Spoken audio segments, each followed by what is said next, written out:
Thank you for joining us. It is exactly 6 o'clock. Exactly 7 o'clock.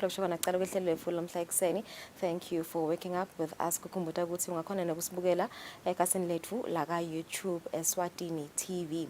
Namhla ke sizabe sikhulumisana nemaphoyisa Royal Eswatini Police Service lohlangothi lwaka osusabe nje sibuka kakhulu kati ama-drowning incidents lekendekile eminyakeni lophelile kakhulu kati nje kulesikhathi sema-holiday akhisimusi. Umbiko nje wenhlangano kamhlaphilangene United Nations yaveta ukuthi njalo ngeminyaka bantu labemukako emhlabeni wonke bangedlule kwa 230,000 sekwenda ukuthi drowning ibe major public health issue. Sitabe sikhulumisana nje na Sergeant Bongani Dlamini kuva ukuthi ingabe ama cases labikiwe event lonke abemangaki eminyakeni lophelile.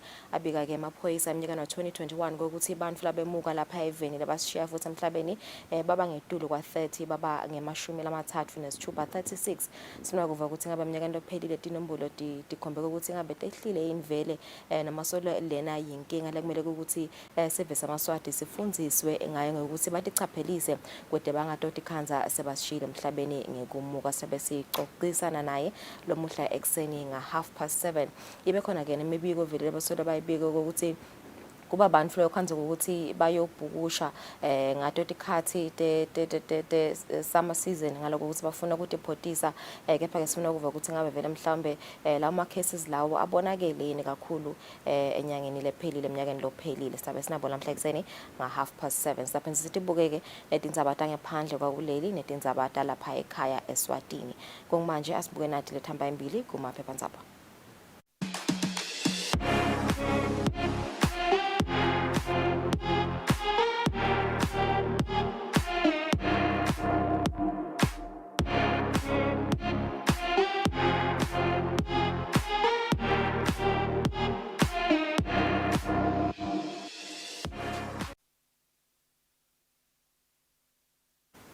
Asibuke lethamba embili ku Eswatini Observer.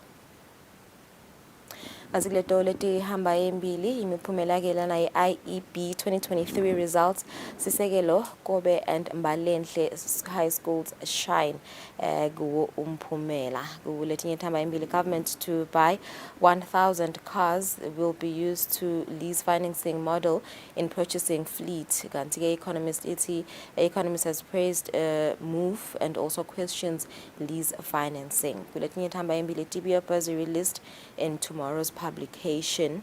Kuletinye lethamba embili public reacts to ambassador's China warning. Kulenye lehamba embili bottle of sacred water for Bushiri's followers. Asibuka temidlalo ku Eswatini Observer kuleti hamba embili Wanderers ease into Ingwenyama Cup last 16 and Bani has been praised as the hero. Kulenye lehamba embili Pilani has an eye for goals. Former Mbabane Highlanders head coach Solomon Soli Luvengo proved that he never lost faith in his former player Pilani Mkonto. Kanti kuletinye thamba embili Ngutse only qualifying candidate for BOG post. Kanti kuletinye thamba embili Nyanga dedicates win to players. Asibuka Eswatini Daily News etindzabeni letihamba embili. Eswatini is on a high alert for new deadly COVID-19 variant. Kuletinye thamba embili Eswatini has welcomed over 30,900 visitors throughout the festive season. Kanti kuletihamba embili kuletinye DPM inspects construction of new classrooms in Mapiveni. Asibuka temidlalo Eswatini Daily News thrilling Wanderers. Manzini Wanderers striker Banele Bani Mdlu grabbed a hat-trick as the Hub Giants trashed National First Division side Sisonke FC to reach the Ingwenyama Cup last 16 stage at Mavuso Sports Center on Wednesday night. Kanti kuletinye thamba embili Ingwenyama Cup last 16 draw will be on Thursday. Letinye thamba embili letingaphandle kwakuleli Monare not surprised with AFCON call up. Sengile thamba embili kumaphephandzaba. It's 4 minutes after 6. Asasel Kefu stabuyene tindzaba teswati.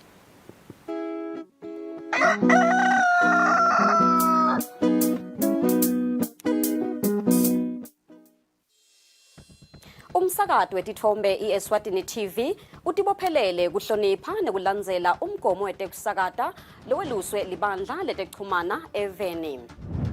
Ngephansi kwalomgomo sitimisele kusakata tindzaba letentiya ngaleso sikhatsi tindzaba letide emagama lacosheme letitsembekile letitsintsa tonke tinhlangothi naletisebaleni kusukela kutepolitiki, tetemphilo, tekulima, tetinkantolo netemhlaba wonke jikelele siniletsela tindzaba njengoba tinjalo ngaleso sikhatsi letenteka ngaso. Kanzi kulo msakato siphinde sikulethele lonke luhlobo lwetemidlalo kusuka emidlalweni welibhola letinyawo kuye emidlalweni ledlalelwa ematafuleni kanye naleto letiqhamuka ngaphandle kwakuleli. Leti tindzaba lowutiletselwa ngumsakazo wetithombe iEswatini TV.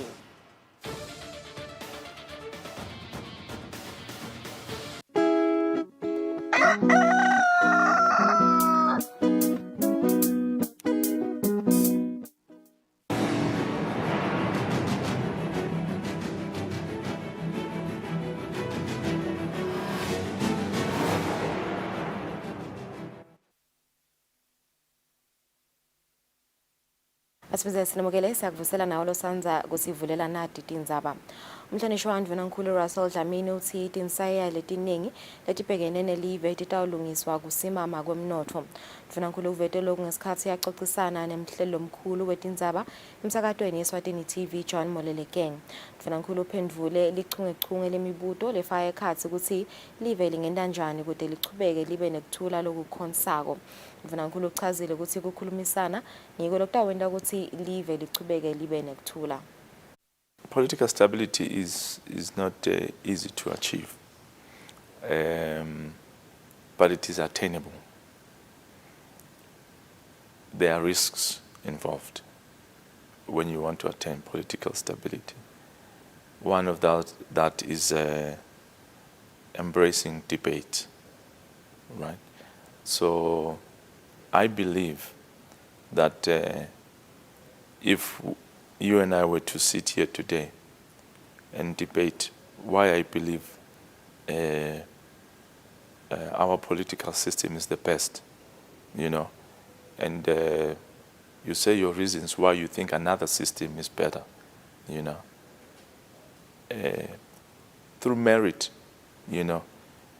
singehlulana ngekukhuluma. You understand? Phuma nje nalabalalele babone ukuthi ayikho lento loyikhuluma. I think that debate we need to have, and I hope Swazi TV can help create a safe space. I'm saying a safe space for debate because we can't say ukuthi nasisa debate nase uhlula wena bese sofaka tinhlambe ekhansi ngoba so yehluleka ngalama ideas. So let ideas the best idea win, and I believe ukuthi eMaswati have best ideas. That's why we are one of the countries that have maintained our culture and our tradition, because we have the best ideas and the best ways of handling our issues. Liphinile Ndvunankhulu umhlonishwa wathulisile dladla lithi abafakwe ekhulukuthu bantfu labatalisa bese abondli bantfu ababo. Dladla uthi bothishela nhloko ababike masinyane uma kunemfana wesikole lophumile kude kubede umfana longafinyeleli emfumveni. Umhlonishwa bekhuluma emaphiveni ngesikhathi yahambisana nelibandla elifaka ekhatsi indvuna yetemfumvo obenqumalo lebekade bayothula ngalokusemthethweni tindlu tekufundzela esikolweni lesincane. Lokhu kulandzela ukuthi bantfwana labanyenti kulenzawo bangakhoni kufinyelela emfundweni ngetizatfu letinyenti letahlukene lokufaka ekhatsi kuba khashane kwesikolo. Kude umntfwana loyo salela ngaphandle angafunzi. Ngisho namunye director uma shuthi uthi uyaphuma bo head teacher ngamunye akakutshele ukuthi labantwana laba drop out baphumeleni balandwe. Ngicela ukuthi sikhulume nebantu abethu bebafana bangahambi badalisa wonke lo mango bashiye kuna bantwana labancane labagcina bagijima umeme umfana enhloko umeme umfana emhlane uthwele indishe enhloko uhamba uyathengisa ufuna kondlana ngumntwana longathi wamdala yedwa. Indvuna yetemfundo umhlonisha owenqumalo ithi akuqinisekiswe ukuthi lesikole siba impumelelo. Lokhu sibe lapha sithunywe ingwenyama elive. Simbongeleke kunene ukuthi abe nomthando nebantu bakhe sive sakhe asho ukuthi abantwana abanakwe abaye esikolweni. Batali bebantwana labatawuzuza ngalokwakhiwa kwalesikole abatibongele kanjena. Asena mabhlungu nje ngendaba emabhasi. Nyalo sitawuthola nokuthenga liphalisha. Sihlupheke kakhulu for some years. Sifile imali egibelisa abantwana uzumakethe uzotofola imali egibelisa umntwana ngasindiza size siyojika kuye lo mzi ngendlela umsala sentele wona. Umhlabathi umphakathi lo awusikhombe ulona ukhanzeke ukuthi unemahekthala amancane nalesibalela litiko letekulima. Lesikole kubheke ukuthi siqale ukusebenza nakuvula tikolo njengalokubotishela sebalungisiwe kutawuzuza abantwana labalikhulu ne-20 etindzabeni kubika Fortune Dlangamandla nginaphumlani Masuku sisemaphiveni. Imvuna yetemfundo umhlonisha owenqumalo ithi abangacoshwa etikolweni ibantwana labedede nombolo dabo matise. Imvuna bekathe ikhuluma ngesikhathi isebandleni leliphina imvuna nkulu umhlonisha wathulisile dladla lebelikaze liyothula ngalesemthethweni stembu lesifana naleso lesitfolakala imiphakathi yela kuleli lesitawusetshenziswa libandla leti tocubela abantu basemgizangcuno evuvulane lokufaka ekhathi ibantwana labafuna kwakha emaphepha ebuve. Lokubakhona kwalesitembu sekutosita abantwana bakulendzawo yasemgizangcuno lebakade bangakhona ingena esikolweni kanye nekudlula ka grade 7 kuthi sale bakhona nanabo kuba netinombolo tawomatise ma-ID numbers. Labantwana abangacoshwa la sikolweni. Noma ngabe khona kwendekile akuripothwe sibone nokuthi sikulungisa njani.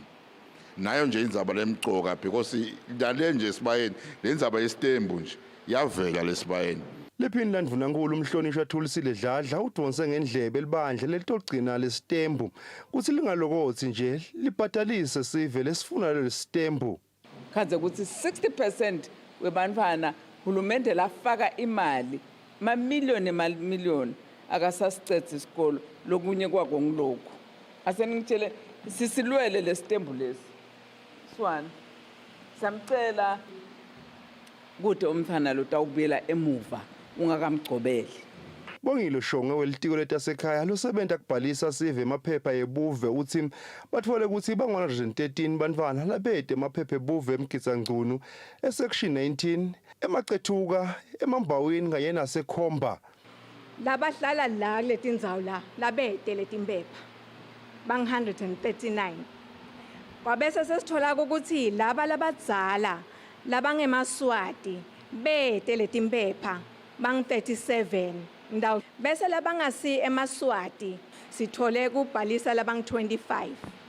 Umncindisi wetemfundo etiko letemfundo Dr. Ntombedle Dlamini ucele ukuthi letinombolo letesikhashana tebuve ma-temporal IDs letitonika labantwana atfane tibavumele ukuthi bakhone lokungenani icedza sikolo atingabashiye etiyeni ukuthi likusasa labo lingeke liphazamiseke. Etindzabeni kubika Fortune Dlangamandla nginaphumlani Masuku sisemgizangcuno evuvulane. Ekubonakala izinga letinkinga emajaha lahlangabetana nato kude timali nasebudlelwaneni umnyango wecondzisa timilo uhlangene namajaha esangweni ekusho komphathi walomnyango Phindile Dlamini lamajaha atawufundziswa nangekuvikela kuhlukubetana ngetebulili lokudlangile. Ingatsha kanye nemajaha lasebenta embutfweni wekucondzisa timilo His Majesty's Correctional Service atfole litfuba lekubhoboka kanye nekutfola lwati netisombululo tetinkinga letibhebhetela budlwangudlwangu. Komshana walomnyango Phindile Dlamini uthi-ke lo mnyango yintfo loyenta njalo ngeminyaka. Isitokho umsanza beticondzane nabo nje ngoba senta i-gender mainstreaming lajele ukuthi konke kwentike ukuthi whatever we do sifake sonke both males and females. Angisho lokho ukuthi namhlanje lesitoba netinkhulumo lasi-invite Phishakhe atabakhulumisa nabo ngetindzaba tabo financial management basathi siyasebenta abakhulumisana nge-sexuality nje i-DPM nayo ukhona into abakhulumisa ngayo indzaba te-gender bekuthi nyalo kune-GBV asisimase into sitibone ukuthi sidenta ngaliphi indlela. Ngangithatha culture lesinayo sine singemaswati yinhle ihlobile. makhuluma nge-GBV lesisemoyeni yalo ledlangi lenyalo uma singemaswati akusikho ayisimpilo emaswati le sitabakhumbula lokho uthi mawunfana ubona intombi wenta njani so ngithethe sonamaka wenta njani ngilesokugcizelela namuhla Lo mnyango awugcini ngekuba nelisango kuphela kepha-ke bomake namantombazana nabo batfola litfuba lekuba segumeni. Lokhu kwenteka ngesikhatsi lapho live libuke kulwa nalo lonke lihlobo lokuhlukubetana ngetebulili. Tindzabeni kubika Sondomlangeni kumathapha. Umnyango wamaphoyisa lolwane macala ekukhwabanisa wexwayisa sive ukuthi sigadze itinswela boya letingahle tisigebenge imali yaso yesikolo kude sitophepha kulesikhathi setiphithiphithi tekuvulwa kwetikolwa. Lobuke lo mnyango Nicholas Jele uthi ayanza emacala ekukhwabanisa kwemali lebeyihlose ukubhadala tindleko tesikolwa ngaletikhathi. Jele bekacocisana netinsatheli talamsakato esiteshini samaphoyisa eMbabane. Kanzleti benkapanini yashukela njengoba inhlangano yashukela kuleli ichubeka nekwanzisa timakethe lapho ithengisela khona umkhicito wayo labo labafise ukungenela le business yekulima umoba sabanikiwe lithuba lekuthi babhalise kule nhlangano. Umphathi wale nhlangano Banele Nyamane uthi lokubhaliswa kwalabalimi kusita le nhlangano ukuthi inganzinzi nemkhicito ngoba timakethe batifuna inhlanyelo isengakangeni inaphansi. Kanti letinye-ke tindzaba emaphakelo alonyaka ikakhulu inkulumo yendvuna yetemafa itawubheka ukuthi itibeke ngalokucacile tinhlelo letitawenta ukuthi kube nematfuba emsebenti kanjalo nekucedza tinkinga letike tabonakala tetemphilo kanye netemfundvo. Ngekusho kwasomnotfo Sanele Sibiya litiko litsetse sincumo lesihle ukuthi eMaswati aniketwe litfuba lekufaka imivo mayelana nemaphakelo omnyaka wa 2024-2025. Lokhu kulandzela ukuthi indvuna yetemafa Neil Rakenberg ikhiphe lesimeme. Kanti-ke kuletinye litiko letemphilo liyachubeka nekucinisa tinhlelo tekuthi bantfu labasha ikakhulukati labasafundza bangakhulelwa sikhatsi singakefiki. Ngekusho kwalobambe kuba ngumchumanisi wetinhlelo ehlangotsini letekutelana mgcineni indlangamandla imitfolamphilo netibhedlela takuleli tiyabemukela bantfu labasha ngaphandle kokubenta ukuthi besabe kutotfola lusito. Ndlangamandla uthi litiko lisebenzisana netikolwa ukuthi kutfolakale timvo tekuvikela kukhulelwa kanye netifo letitfolakala ngekuya ecansini. Tindzabeni tekulima abalimi bendzawo yasenyakeni bathi batawubuya nesivuno lesihle sembila kulandzela timvula letibe khona letendekwe ukuthi umbila wabo ukhule kahle. Labalimi bakhulume loku nabacocisana nalomsakato. Kanti letibuya eshiselweni lisekela lemhloli wetemphilo lomkhulu etiko letemphilo Daniel Sithole uthi lucwaningo ngetekuhlandeka liyakhomba ukuthi emakhaya lamanyenti tindlu tangasese letanele kanye nemanti lahlandekile. Lawa ngemakhaya langephansi kwetinkhundla letifaka ekhatsi Zombodze emuva Shiselweni 1 Hosiya kanye nasetikom temadolobha lekunguhlatsi nanhlangano. Sithola bekhuluma emhlanganweni wehlelo lokuhlandeka letawuletha emanti kanye netindlu tangasese kuletinkhundla.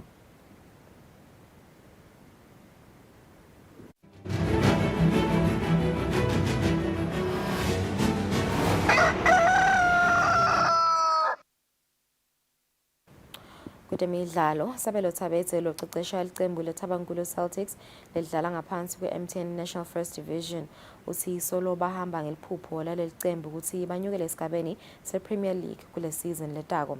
Kwanyalo lelicembu lihlele endzaweni yesithathu kuyo i-National First Division. Kubonakala timvo tilihambela kahle licembu leThabangulu Celtics lelidlala ngaphasi kwendzebe MTN First Division kulandzela kushaya iRoyal Leopard endzebeni yeNgwenyama Cup yalonyaka lokwenda ukuthi lelicembu lichubekele esigabeni lesilandzelako salendzebe. Lelicembu kungunyalo lisemathubeni ukuthi lingachubekela esigabeni saka-Premier League eminyakeni lotako njengoba lihlete endzaweni yesithathu kuyo-MTN National First Division ngamaphuzu langu-22. Sabelo Thabetse locecesha licembu uthi solo bahamba njalo nekutama ukuthi banyukele khona ka-Premier League.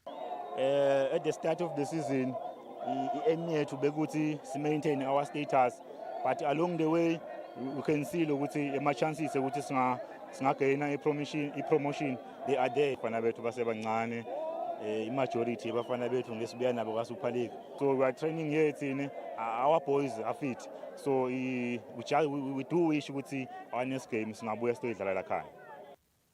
I-Celtics itawudlalela ekhaya enkundleni yaseThabankulu umdlalo wayo lolandzelako we-league ngalesihlanu nabatholana itulo neMillingwood Spurs. Lobekele umsakathi Eswatini TV temidlalo ngilinda Dlamini Kanzi umbiko uhlanganisa ngumfabrisi Msonera Embabane.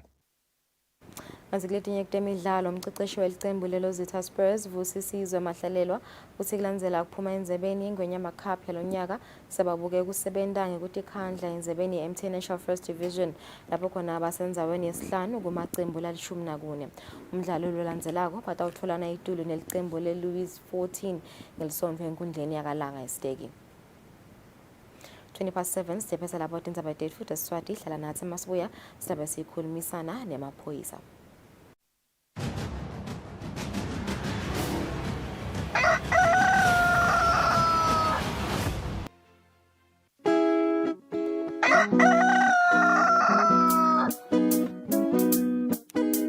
Tiyanyuka noma mhlambe tiyehla sisekhona lesingo sokuthi vele sive sichubeke sifundziswe ngato tindzaba tekubusha. Ngibonge tsatawethu angicale ngekubingelela umbukeli weEswatini TV namhla ekuseni libito lami ke njengoba soshito sisinge ngibongane ngwakaDlamini Sibongo liphoyisa lembube nesive ehlangothini letinhlambi mhlambe singakanzi kahle tsatawethu singaqala ngekubonga nje kulomdzala wetinsuku lothe wasigcina ebutheni bebusuku bonke banamuhla wabe suyasihola endleleni yonke saze satofika kulendzawo sitowenda loluhlelo ngekuba ngeke kude lesingakwenda ngaphandle kwakhe kwethu tsatewethu kuhlela nje kuphumelelisa kungekwakhe sengingena endzabeni loyibutile tsatewethu etigameko tebantu labamitako emfuleni tibe khona nakulomnyaka lophelile kepha ke sibuka naleminye iminyaka leyendlulile tinombolo tisaphawula ukuthi tisetincane lokufika kokwekithi singemaphoyisa ukuthi sisive semaswati cishe bayatithatha teluleko lesiti yendlulisako imihla nemalanga nasifikile kulendzawo sikhuluma nje nasibuka kule nyanga ya December lesisuka kuyo noma kulomnyaka lesisuka kuwo kule nyanga ya December nje tibetine kuphela tigameko lesibenato kepha nje setitonke mhlambe icalile lesizini noma kuqale lihlobo tisithupha tsatewethu kuba ma incidents la kanjani ngoba ngiyakhumbula nje ukuthi naqala benivetele ukuthi insesene bolukhuni vele bekuhambisa kwenzisa lwadi ukuthi bamthola bayachubeka bayabhukusha labanye bade kubhukusha kahle labanye bayachubeka bayivele imifula nanoma igcwele kuba ngema incidents la kanjani lawa labikwako lawa nje la lasithupha lokhuluma ngawo kube bamhla basishiye kanjani emhlabeni.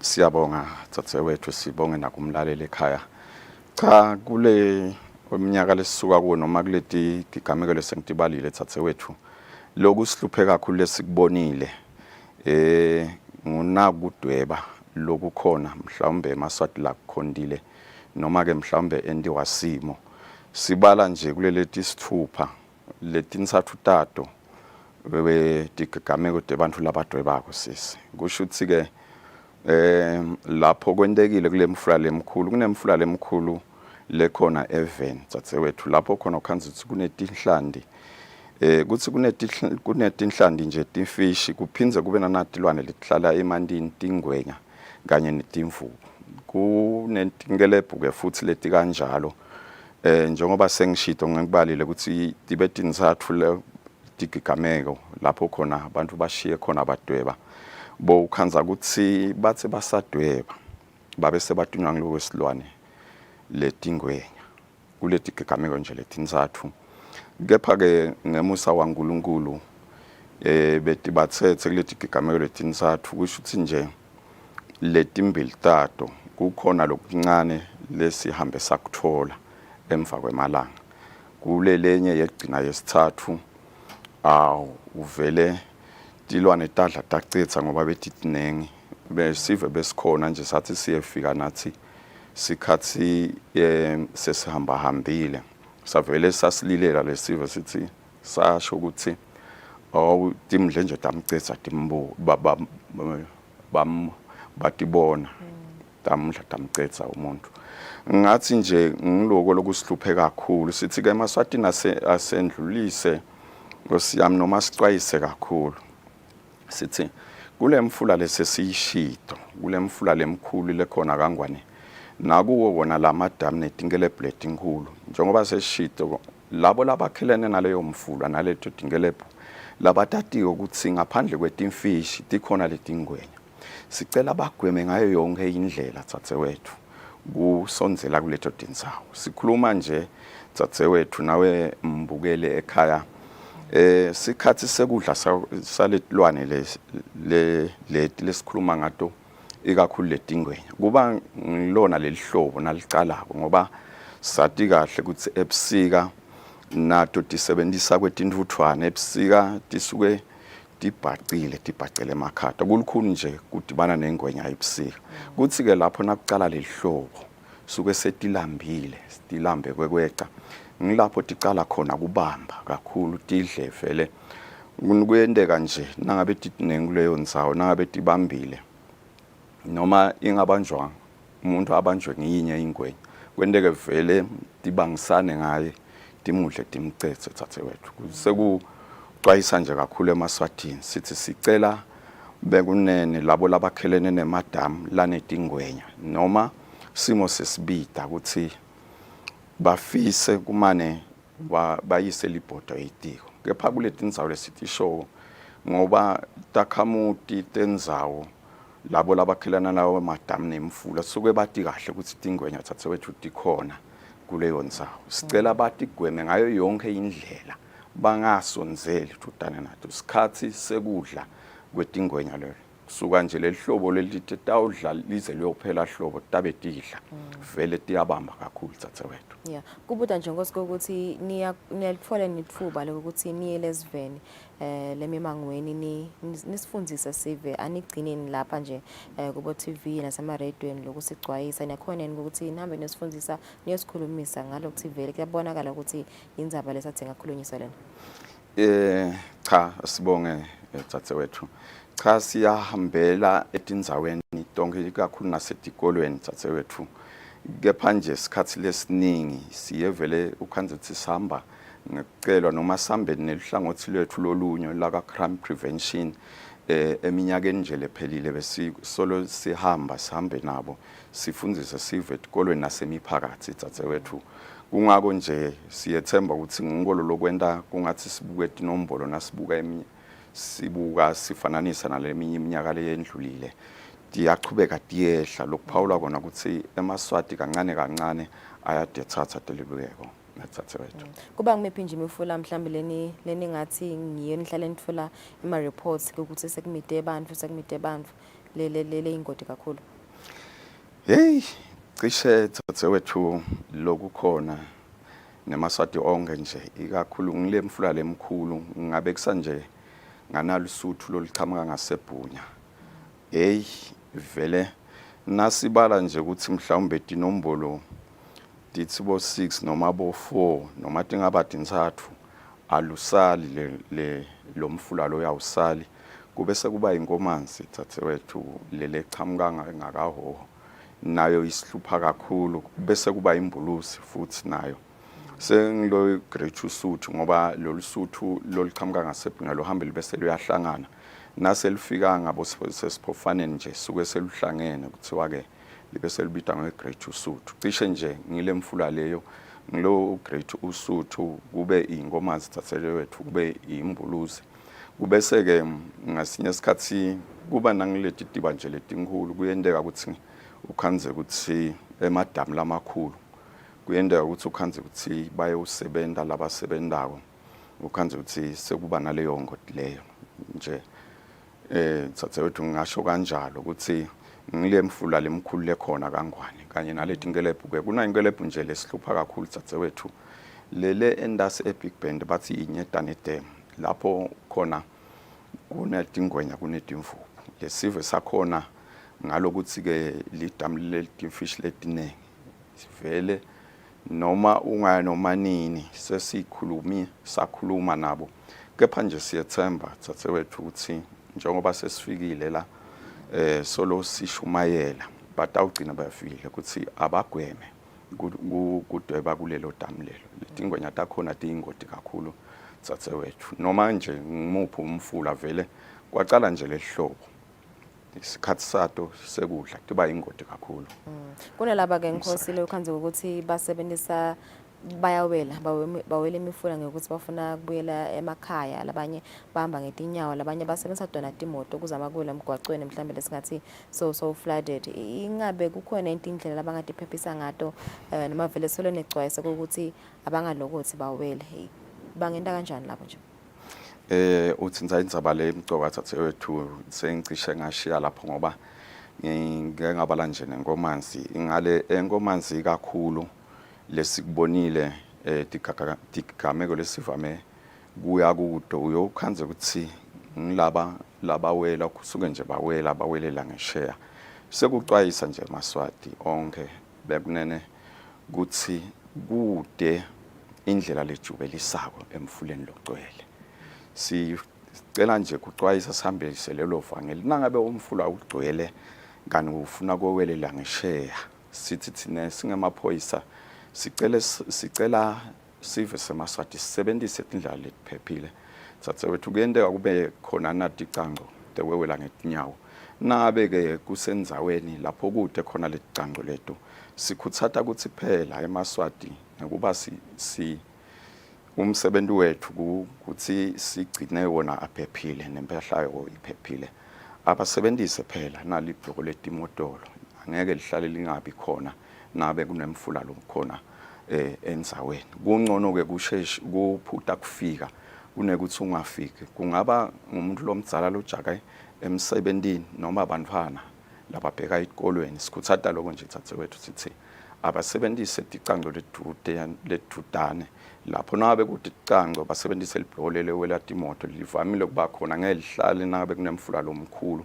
nabe kude nhlobo mhlawumbe bantwana la kunesikole lesakhelene nemfula lomkhulu sikhutsata bona batale emakhaya kuthi ababaphekeletele phela abantwana nangabe libonakele lina ngayidolo kuze ubona nabafika emfuleni batobuka ngeliso lebudzala babone ukuthi cha emanti ngathi umfula ungenisile, bakhona ukujikisa abantwana.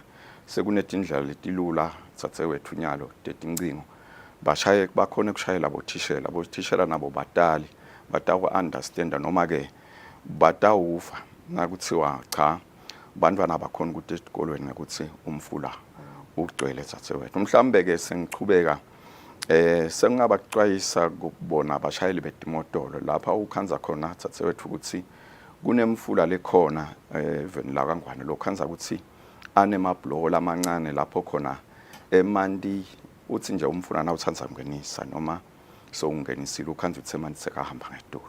Sithi kubashayeli betimoto akube khona kubeketela nangabe befika bathi bayewela bakhanze emanti sekahamba ngeduku kwelibhloko dzadzewethu abapake timoto tabo bangalokuthi bafake imoto ngekwejwayela libhloko kepha bangaliboni ngemehlo, abeme bemele manje ukuthi ehle kuze batotenetisa ukuthi babone ukuthi libhloko lisekhona, nangabe lisekhona lihlephuke ngakuphi nabe khona lapho lihlephuke khona kuze ekugcineni kwako konke bakhona kuphepha bawele endzaweni lephephile babone nalapho nangabe khona lapho lilimele khona. Dzadzewethu ngathi nje nguloko kubashayeli lesingakusho siphindze ke mhlawumbe sikhutsate nakubatali njengoba sengishito ukuthi nabe kwentekile lana kulabo bantwana labawela imfula nabaya esikolweni sikhutsata bona abatali ukuthi ababaphekeletele bantwana. Mhlawumbe ke lokunye lengangena kuwo dzadzewethu emakhaya lapho sihlala khona uyokhanza sinakunaleti imvula siyawakhongotela emanti sisebenzise leyo mabhakede kube nemabhavu. Sikhutsata ke kubantu labadzala emakhaya ukuthi kuze kube bethe tingoti ukuthi bantwana ukhanza ukuthi sebakhasela ibhavini leseligcwele emanti akambonywe phela nangabe emanti sekakhongotelwe bambonye kuze kutoba nekuphepha ngoba umntwana lomncane kube sekuvisana buhlungu ukuthi ungeva nje ukuthi ushonile ushona sendlini ungene ekhathe ebhakedeni lonke leto tintfo letigcine imandi siyakhuthaza emakhaya ukuthi abathi nabasebenzisile manje bangakawasebenzisi onke nalapho bakhongotele khona nangabe sebakhongotele phela abawavale bavalele lawo mandi kuvikela abantwana abancane ukuthi bakhansele kuwo thathethu kube ungakhansa ukuthi sebayashiya ngaleyo ndlela. Kwegcina nje Nkosi ingabe kuye kunithatha isikhathi esinganani nje ku rescueisha abantu kumbe ngabe ngema-hour emalanga futhi kuyenteka ukuthi nigcine ningakamfoli leyo mvulo leyo? Siyabonga kakhulu umsakati cha kuyashiyana letindzawo lesisebenta kuto ngoba njengoba sibekile thathewethu ukuthi kunemfula lemkhulu kunemadamu lamakhulu kunetinkelebhu bulukhulu lobukhulu la uvame ukuthola khona kusemfuleni ngoba emfula nangabugcwele nje suku agijima lapho ke vele kuyenteka sithathe emalanga lamanengi kepha nangabe uNkulunkulu angakithi kunekwendeka nje sithathe ilanga linye kani emadamini nangabe thathewethu ngoba emanti lapho emile nangabe isigameko sendeke kunalabanye lababonako sifike sibute siveni lesisikhanzako lapho nangabe batasilayela kahle lapho agcinele khona kuba sikhashana nje lesincane thathewethu. Okay, no kuyavakala. Siba kakhulu kokugcina nje Nkosi mhlambe kwexwayisa sona sive ngako ingayinzabe ukuthi iphephisa basachubeka nekubhukusha. Thathewethu me indzaba yekubhukusha siyabonga nje ukuthi seyiyangena ekugcineni kubhukusha singemaphoyisa lesisebenta kona kubuka kuphepha kwesive nempahla yaso asikhuthadi thathewethu ngoba vele kunebungoti kakhulu kungako nje sithi siyanxusa eMaswatini ukuthi onke Nkosi yami labo labakhelene nala imfula kanye nemadamu naletinkelebhu akube phela ukuthi baya lapho bayakhona bayawukhala womandi ekusebenta noma kuyowasebenzisa ekhaya lele kubhukusha vele thathewethu asilukhuthadi ngoba sibonile ubungoti bako kugcina ukhanze ukuthi sowukhona lo bese uyashiya ngaleyo ndlela ngisho nje kanjalo thathewethu ngithi Nkosi yami nakulomnyaka lomusha lo sifisa ukuthi eMaswati onke athathe ledeluleko noma nathi decwayiso lesithi shoko siyafisa Nkosi yami ukuthi nathi ekugcineni kwako konke kugcine nje kube bede lo shona ngengodi yemandi mhlambe nje sesiphetha thathewethu ngicela kwendlulisa nje mhlambe ingcinamba lesibhekene nato kunathi igigaba lesithi shoko lapho sithi khona abantu ukhanze ukuthi sebabanjwe ngilesilwane ingwenya ukhanze ukuthi bebadweba kunedingcinamba nje inkinga lesibhekene nato sithi ke Nkosi yami sicela kucela esiveni seMaswati uye ukhanze ukuthi sithi nasifika basilayele ukuthi cha ingwenya imthathelela bekadweba yamthatha yahamba naye sithi ke emva kobe sikhulume nalesive sesibona nathi lesimo ukuthi sibi ngasinye isikhathi sikhanzela itilwane dibuthene la sive sisikhalele kakhulu sithi bacela kumaye balahlise inhlitiyo bacela maye singene khona la kuletilwane sithi ezweni seMaswati Nkosi yami kuze singafiki ezingeni lekulahlisa inhlitiyo ngekuthi sifake imphefumulo lemnenge engodini sicela bagweme kuya kuleto tindzawo thathewethu ngito nje ingcinamba lesidibene nato sithi mhlambe sesibachazele ukuthi solo sihlala emthandazweni ukuthi mane nangabe ubambekile nakuhamba emalanga sidamtholo ukhanze ukuthi sive siyacinisa sithi sicela singene sibe sitibona sinabo letilwane thathewethu sicela lokho nje esweni ukuthi abagweme kakhulu Nkosi yami bangasonzeli kuleto tindzawo ngaba ngilokho sibakhulu Nkosi sibakhulu isikhathi sakho mbukeli sokuthi vele bese ixoxisana naye Sergeant Bongani Dlamini ngema incidents bamfola bemukile eminyakeni lokuphelile asibahle uThemakethe nasibuya sithatha indzaba ngaphandle kwakuleli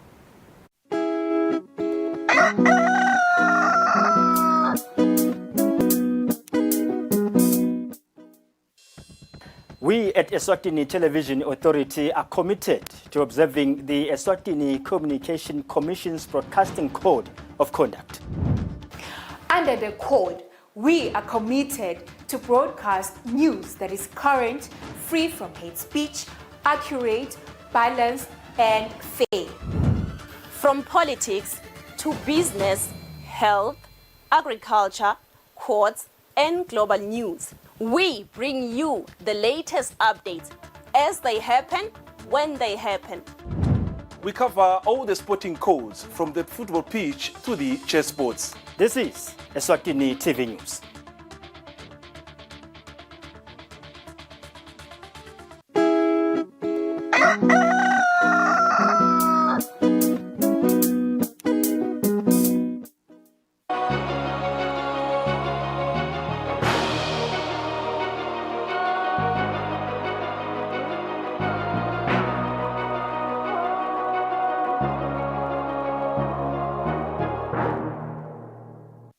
Welcome back. It's 16 minutes before 8 o'clock. Let's take a look at international news. Ecuador's President Daniel Noboa said on Wednesday the country was in a state of war against drug cartels who have carried out a wave of kidnappings and deadly attacks in response to government crackdown. Ecuador is a country on edge. In its largest city, Guayaquil, soldiers are on constant patrol. They're taking no chances after armed gunmen stormed a TV station during a live broadcast on Tuesday. The police quickly moved in and arrested 13 people. The temporary takeover of the television studio is just the beginning of a long list of security concerns in Ecuador. Authorities say they are making progress. We confiscated 61 weapons of various calibers, 418 rounds of ammunition, 24 explosives. We detained 329 terrorists. We have killed 5 terrorists. The security bloc we have formed since the beginning is bearing fruit, and we will keep it in place. On Monday, the country's president, Daniel Noboa, imposed a national state of emergency, allowing the military to mobilize in prisons. That followed the apparent jailbreak of Adolfo Matias, leader of Los Llaneros, one of Ecuador's most notorious gangs. Since then, 125 guards and 14 administrative staff have been held hostage at prisons in 5 provinces, according to the government. Ecuador's president says the country is now at war. It is difficult, it is hard, and I also sympathize with the families of the kidnapped officials. We are in a state of war, and we cannot give in to those terrorists. Noboa has designated 22 gangs as terrorist organizations, allowing the military to target them. He showed a similar level of resolve when he took office in November, vowing to tackle surging drug-related crime and violence. His battle is even bigger now in the South American country that has become a key transit point for drug trafficking in recent years. Lebanon's Iran-backed militant group Hezbollah said it targeted a command base in northern Israel on Tuesday in retaliation for the killings of one of its commanders and a Hamas leader. Hezbollah said the attack was part of its response to the killings of top field commander Wissam Tawil on Monday and Hamas deputy leader Saleh Aruri on January the 2nd. Rises above a car park. It's the aftermath of a drone attack on an Israeli army command center in the north of the country. The Iran-backed Hezbollah militant group has claimed responsibility for the strike, which Israel's military said caused no damage or casualties. It was fired from the south of Lebanon in retaliation for recent strikes that killed top Hamas and Hezbollah officials. On Tuesday, thousands of mourners attended the funeral of Hezbollah commander Wissam Tawil, his coffin draped in the militant group's yellow flag as it was carried through the streets of his town. I'm the mother of 2 martyrs, and the martyrdom of Tawil has increased our strength, determination and pride. The enemy should never think that we will be afraid, not of its massacres, not of losing men, not of anything. Over 130 Hezbollah fighters have been killed in the 3 months of hostilities. Again on Tuesday night, Israeli officials say they killed another senior commander, this time from the group's aerial unit. Lebanese Prime Minister Najib Mikati has said that his country was, quote, ready for talks to achieve long-term stability in the south of Lebanon, but gave no details on the nature of potential negotiations. The escalation in violence has led to the displacement of tens of thousands of civilians, both on the Lebanese and the Israeli side of the border. Hundreds of Gazans rushed towards 8 trucks carrying flour and canned food in Gaza City. 10 trucks have crossed into the Gaza Strip, transporting aid from several countries, including Saudi Arabia, the United Arab Emirates and Egypt, as well as the World Food Programme. But as fighting enters its 4th month, the World Health Organization has warned that its ability to provide aid and support hospitals was shrinking. In this neighbourhood west of Gaza City, dozens rush towards aid trucks carrying desperately needed food. As the conflict enters its 4th month, only minimal aid is entering the besieged enclave, and the UN has warned that many civilians are at risk of famine. Here in Rafah, further south, many are living in tents and makeshift shelters. The city is densely crowded with those who have been displaced. Gazans living in the area say disease is rife.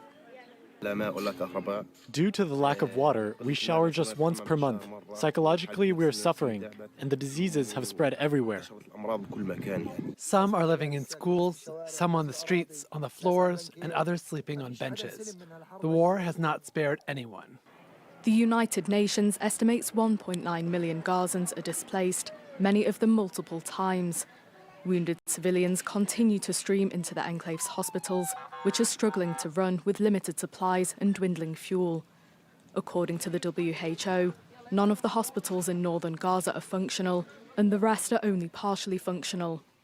Describing the situation on the ground as a humanitarian catastrophe, the organisation has called for the establishment of a humanitarian corridor. The shrinking humanitarian space and the lack of access.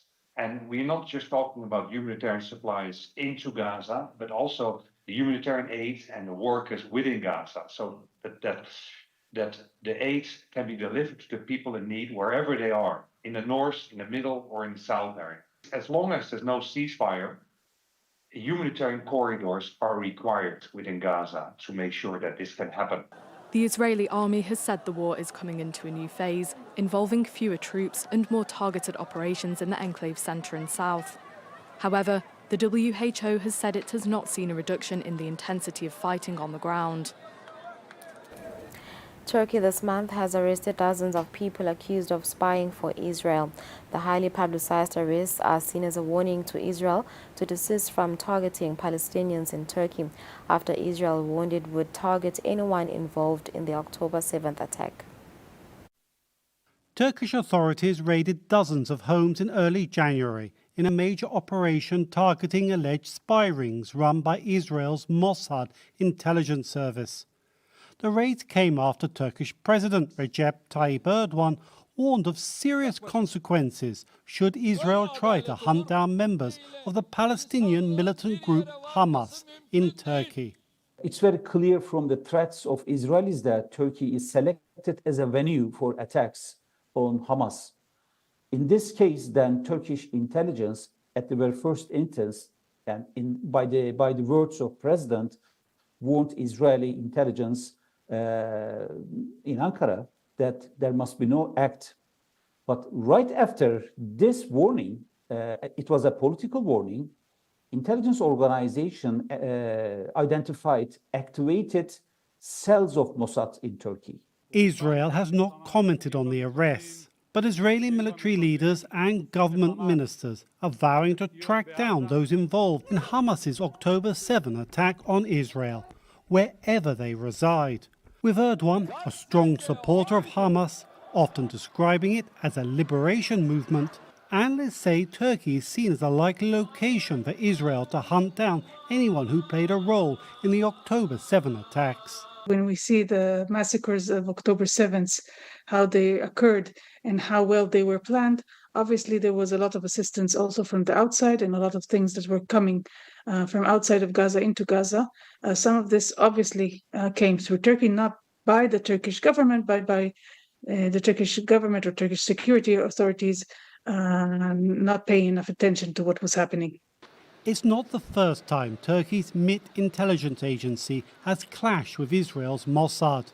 But the two formidable intelligence services also recently cooperated in foiling an Iranian plot against Israelis. We definitely did see good cooperation between Mossad and the MIT, and there was a foiling of supposedly imminent attack against Israelis on Turkish soil in 2022. So these organizations also know to cooperate. I think they have great respect to each other. In December, Turkish authorities arrested alleged Islamic State members accused of planning attacks on synagogues. As the war in Gaza continues, experts say Ankara is determined to prevent the conflict from coming to Turkey. Turkey does not want to be a playground for the intelligence organizations. So that's why I think Turkish intelligence increased the activity to identify exactly who is involved in what activity. Turkey has witnessed terror attacks and assassinations in the past, dealing a heavy blow to tourism and the wider economy. Observers say Ankara is determined that the Middle East war won't come to the streets of Turkey. Police entered Poland's presidential palace to detain two of their former bosses on Tuesday, executing a court order to take the ex-interior minister and his deputy to prison and escalating a row between the head of state and the new government. Prime Minister Donald had earlier accused President Andrzej Duda of obstructing justice after the two lawmakers appeared at the palace, prompting police to search for them in cars leaving the building. Arrests that threatened to throw Polish politics into chaos. On Tuesday night, police arrested former Interior Minister Mariusz Kaminski and his former deputy Maciej Wąsik at the presidential palace. It is believed they had gone there to try to evade arrest. They were deprived of immunity after Warsaw ruled they had abused power and sentenced them to 2 years in prison.